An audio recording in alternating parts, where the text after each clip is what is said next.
Queridos irmãos e irmãs, nós celebramos hoje o segundo domingo do tempo do Advento. E temos hoje leituras especiais para este dia. A primeira leitura do profeta Baruque, que traz uma esperança, uma mensagem muito forte de esperança para Jerusalém, ou seja, para a cidade santa, cidade de Deus, em que o povo se encontrava em um período bastante difícil. Estavam isolados, escravizados, presos na Babilônia, e ali ficaram por 70 anos. O profeta dizendo: Jerusalém, tira a sua veste de luto, veste as suas vestes reais e vamos embora, porque o Senhor vai preparar o caminho para que você volte à sua felicidade. É a palavra de esperança. E São Paulo, escrevendo aos Filipenses, ele diz assim que quando a mensagem do Evangelho foi pregada àquela comunidade, Deus começou a fazer um trabalho no coração deles. A obra já começou e ela será completada. Também é esta mensagem de esperança de que Deus trabalha a nosso favor, Ele nos prepara para um dia nós podermos o encontrar face a face. E o tempo do Advento, ele é justamente isto. Ele é o tempo da expectativa. A palavra Advento quer dizer a chegada, É uma chegada que ainda não chegou. Já chegou, mas ainda não. Como assim, Na verdade, a vinda de Jesus, ela acontece de 3 maneiras. A primeira maneira da vinda de Cristo foi quando ele veio na carne, quando ele se encarnou e veio morar no meio de nós. Ele nasceu de Maria, nasceu na pobreza, O nome chique que nós falamos, a manjedoura de Jesus. A manjedoura nada mais é do que o coxo onde os animais comiam. A manjedoura é um coxo. Então estava ali Jesus que nasceu na pobreza. Imperceptível. As pessoas de Belém, quando ele nasceu, não perceberam que aquele menino era especial. Os únicos que perceberam foram os pastores, os reis que vieram do Oriente, os reis magos, os anjos do céu que fizeram uma maior festa e só. As outras pessoas olhavam para ele e era um menino como todos os outros meninos. Também foi reconhecido quando chegou no templo de Jerusalém, a profetisa Ana e o velho Simeão, quando pegaram o menino no colo, reconheceram que ele era o Messias, o Emanuel. Mas no mais, ninguém. Ele veio a primeira vez sem ninguém perceber. Ninguém sabia que era Deus que estava no meio de nós. Esta foi a primeira vinda e todas as vezes que nós celebramos a Eucaristia durante todo o ano litúrgico, nós também celebramos esta grande verdade, esta grande novidade. Um Deus que se fez carne e veio morar no meio de nós. Primeira vinda. A segunda vinda é uma vinda continuada. Jesus vem todas as vezes que você reza. Quando você se coloca em oração, ele vem. Quando você recebe o batismo, ele vem e configura você a ele. Todas as vezes que você comunga, que você recebe Jesus na fila da comunhão, ele vem até você. Todas as vezes que você faz o bem, todas as vezes em que você ajuda uma pessoa, todas as vezes que você exerce a caridade para com os outros, todas as vezes que você consegue reconhecer no rosto do outro Jesus, ele vem. Esta é a segunda vinda. E haverá também a terceira vinda. A terceira vinda, ela se divide em 2 partes, de 2 formas, na verdade. A primeira forma é quando você morreu, dá de cara com ele. Ele vem para você. Ou então, ele virá no último dia, como diz o Evangelho. Ele vem sobre as nuvens do céu e chegará glorioso, e todos os olhos verão, todos os povos reconhecerão, todo mundo vai saber que é ele. Esta é a vinda gloriosa que a igreja clama desde os apóstolos. Vem, Senhor Jesus, Maranatá. Maranatá é a terceira vinda que nós esperamos ansiosos para que o Senhor venha. Por enquanto, nós vamos vivendo essas 2 primeiras vindas. a encarnação e o dia a dia da minha vida que ele vem. E o Evangelho de hoje nos situa exatamente diante desta verdade.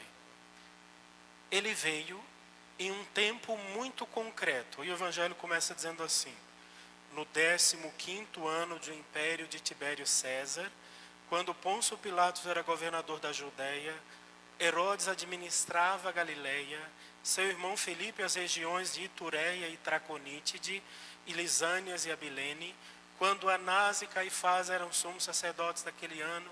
Ou seja, o que eu estou pregando aqui, diz o evangelista, eu não estou pregando uma historinha. A Branca de Neve entrou com os anõezinhos, não sei para as quantas. Eu não estou contando uma historinha da carochinha. Eu estou contando uma história real. Um Deus que veio em um tempo determinado, um tempo específico, e veio nos visitar. Ele cita 7 pessoas: Tibério, Pôncio Pilatos, Herodes, Filipe, Anás, Caifás. Ele cita 7 pessoas, porque esses sete homens eram homens que na cultura e no tempo de Jesus eles estavam mais próximos de Deus. O imperador, ele era considerado um rei, e o grande absurdo que os cristãos tiveram que suportar e viver foi justamente o imperador romano queria que eles prestassem culto a ele, adorassem a ele, fizessem sacrifício a eles. E eles disseram: jamais, a gente prefere morrer do que fazer sacrifício a você, um homem mortal. E eles se achavam deuses. Esses 7 homens, Deus não falou com eles. O Evangelho continua dizendo assim: foi então que a palavra de Deus foi dirigida a João, filho de Zacarias. Quem era João? João Batista. João Batista nasceu da velhice, do sacerdote Zacarias e Isabel,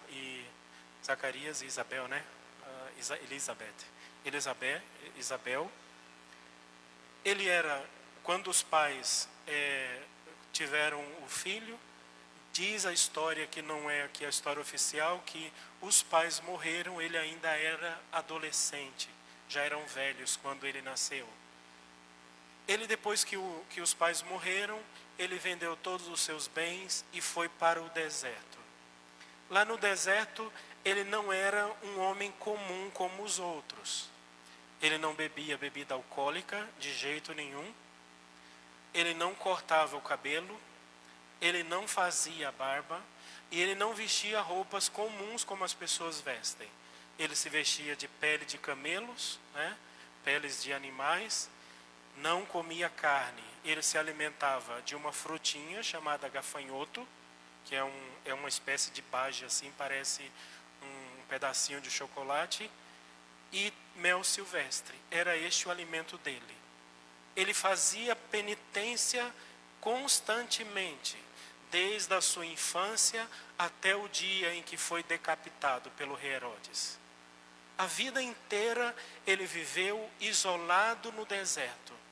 Buscava Deus, pregava a Deus, buscava reconhecer o Messias. E ele nem sabia que o Messias que ele tanto pregava e esperava era primo dele, nascido de Maria, prima da sua mãe Isabel. Mas ele esperou confiantemente pelo Senhor, e a palavra de Deus foi dirigida então a João.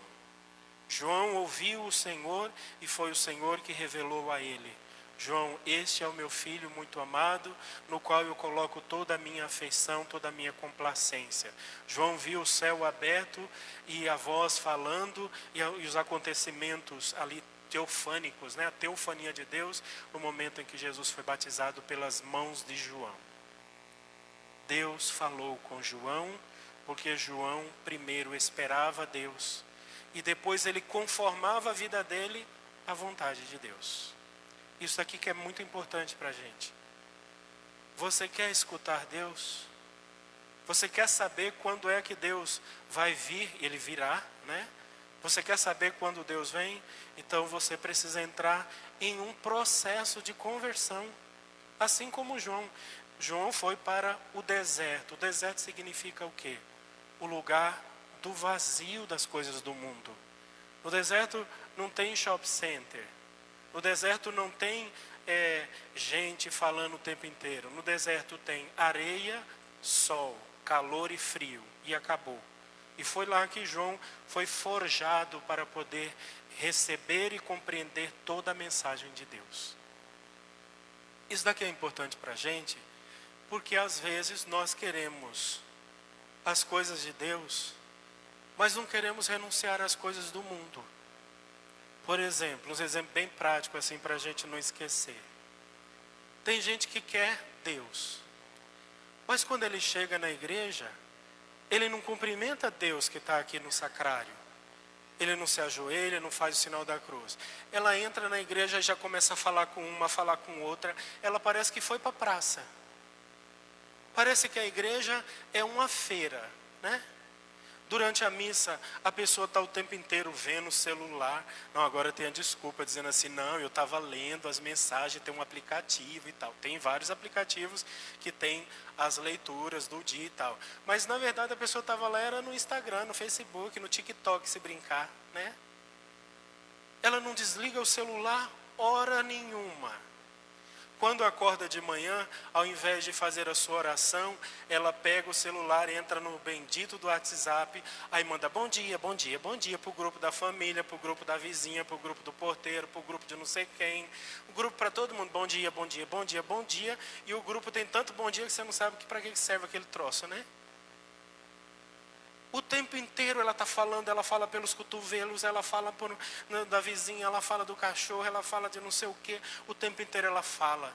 Quando a pessoa entra no carro, quando ela vai de um lugar para o outro, ao invés de aproveitar o silêncio do seu carro, ela liga o som em toda altura, né? Tem alguns carros que você chega a ver ele fazendo assim, tom, tom, tom, né? Você para assim do lado, você vê o carro pulando na pista de tão alto que está aquele som.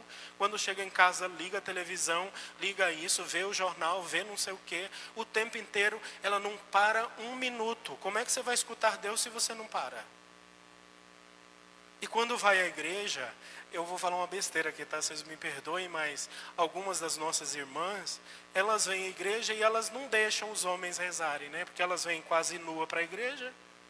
Você senta atrás dela e fica vendo o cofrinho. Como é que reza desse jeito? Sendo que você tinha que ajudar a outra pessoa a rezar.